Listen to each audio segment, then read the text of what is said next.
সমীকরণ সহজ, জিতলে সম্ভাবনা টিকে থাকবে, হারলে বিদায় এক প্রকার নিশ্চিত। আফগানিস্তানের বিপক্ষে ম্যাচটি তাই এশিয়া কাপ টি-20তে বাংলাদেশের জন্য ডু অর ডাই অর্থাৎ বাঁচা মরার লড়াই। আবুধাবিতে আজ মঙ্গলবার বাংলাদেশে তাদের চূড়ান্ত পরীক্ষা নামছে। ম্যাচটি শুরু হবে বাংলাদেশ সময় রাত 8:30টায়।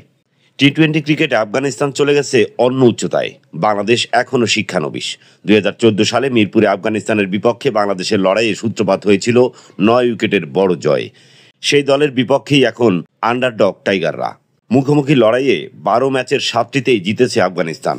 এর মধ্যে গত বছর জুনে কিংসটাউনে আফগানদের কাছে হেরে টি-20 বিশ্বকাপ থেকে বিদায় নেয়ার তিক্ত স্মৃতিও আছে। ওই বিশ্বকাপে আফগানিস্তানের খেলে সেমিফাইনালে। হংকংয়ের বিপক্ষে প্রথম ম্যাচে বড় জয়ে রান রেট অনেকটাই বাড়িয়ে নিয়েছে আফগানরা।